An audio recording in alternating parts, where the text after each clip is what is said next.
And I heard you mention recently about Kyle Korver. Yeah. How you said how important he was to you. I mean, why you said that? I ain't understand why you said that. Damn. Cause you got so at that time shooting was like a premium. I mean, it's a premium now, but like the way he shot the ball, Whoa. he basically will change your whole defense. So if you had a guy that played help defense, at this point they face guard him. It's no help. So if you're a driver like me and I was quick and fast and you got nobody that's gonna help, I used to just blow by my defender. And they wouldn't lead a corner, they wouldn't lead a wing. So we basically was playing 4-on-4, and now you're on an NBA court playing 4-on-4, you got nothing but space. And for a player like me, you give me all that space, I'm gonna be a nightmare. So he was really a focal point of our offense. So everything we did was based off how Kyle was coming off screens, how he was shooting, and he made our job a lot easier because you had to take him out the game and y'all was playing 4-on-4. And then me and Paul can play in space. So if we didn't have him, like when he didn't play some games and they didn't have to chase him around, we had rough games. Damn, I hear you. That man, he meant a lot there. Damn, if he meant that much like that. And then y'all was in the first place, man, and rolling with confidence, man. Then y'all had to face them LeBron and them guys over there at the Cavs, man. Goddamn, let's talk about that one. See, that's another thing. So Kyle, he broke his foot the first game. So he's like, we can just focus on Teague, Millsap, and Horford. We don't gotta worry about that running around no more. So the space it gets clogged and paint.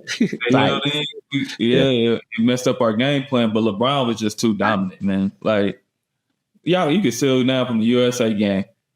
He's 40 years old now. He's still the most dominant player in the league. Oh, yeah. 10 years ago, we didn't have a chance. But we ain't stand a chance with him, man. He's just too dominant, man. He's too dominant. Yeah, you played in Indiana the first season. Going back home, I mean, how big was that for you, man? Being able to do that, and then you played all 82 games. That was real big. I mean, come on, that was the funnest game. My funnest year of my career. I wish I could have stayed longer.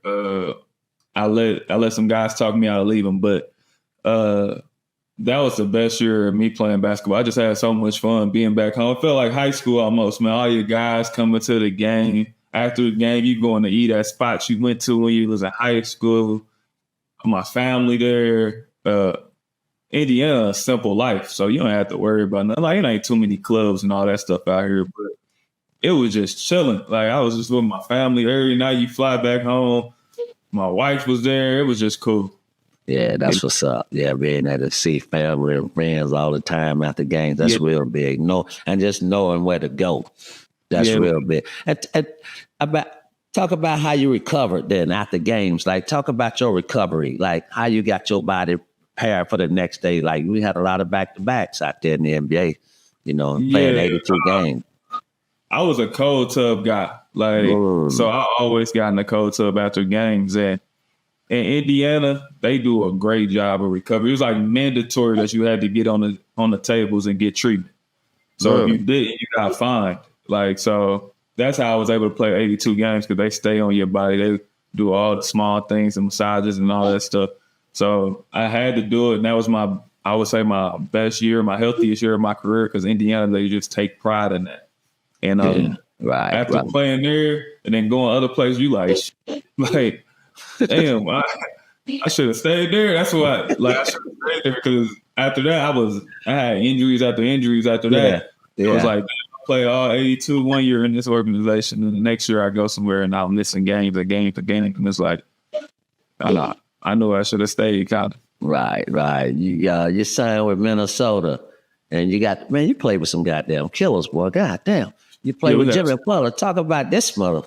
Just the intensity this mother played with. That's crazy. Nah, Jimmy was one of the best players I ever played with, one of the most intense players I played with, but he one of the coolest teammates you can have. Like, he'll run through a wall for you if you believe me. And he gonna play his hardest every game. That's one thing I respected about Jimmy. It's 82 games. Some games you just might not have it. He always had it.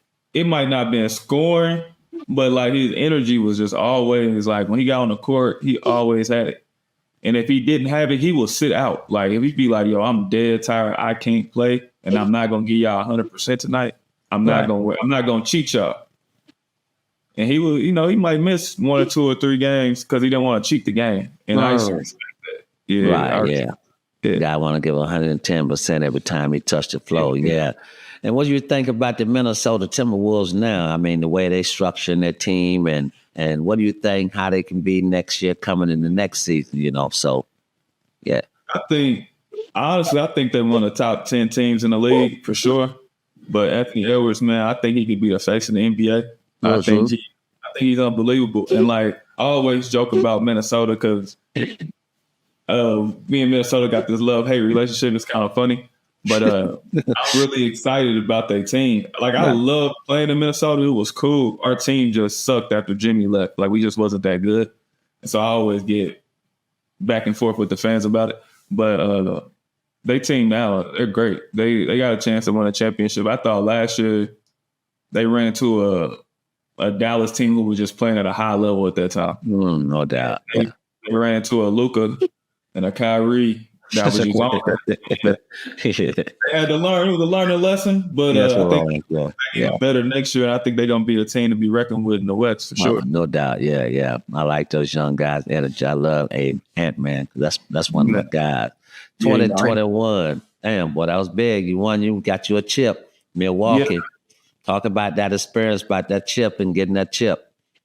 Oh, man, it was fun. The process was crazy. I started off in Boston that year, got traded to Milwaukee. Well, ended up signing with Milwaukee. And I got to link back up with my old coach in Atlanta, Mike Bullhosen. And that's when I had my worst injury with my knee. But it was cool to still be able to be out there and just enjoy all that celebration, like winning a chip. We didn't get to party like I thought we would. Like when I imagined winning a championship, like I always wanted to win one in Atlanta so I could, turn up. Yeah, turn up, go crazy.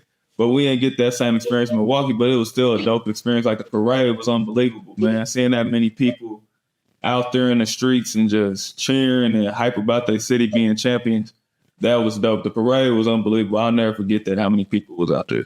Yeah. You went back home after that, and after the finals. Let everybody know how that was. What that feeling was when you went back home, decided to go back home, and what you was doing when you went back home after that. So we were supposed to have a party after the game. You win a chip, and I went to the club, and it was literally just like us and the staff, like people in the office and stuff. So I'm like, my wife was like, she didn't even want to go. She like, yo, experience all that. Like, turn up, go crazy. Like, I want you to have fun. And I'm like calling her like, it ain't nobody in here. And she like, what? I'm like, ain't no. So I leave. So, the next night we think we going to Vegas, but some of the guys had to do the USA team. So they like, nah, we ain't going to Vegas. We're not going to Vegas. We're not doing this. We're not doing that. So I'm like, I'm going home. I know they have a party for me at home. Got my truck, and I drove home. And that's like a 3.5 hour drive. Got to the city and got on the video game, started playing with my guys. And then the next day we went out, had a blast. And then I flew back to Milwaukee and did the parade. Yeah. God damn, buddy. Okay. Well, at least you partied though, man. I had to figure it out myself, man. Yeah, you had to figure that shit out. That's not right.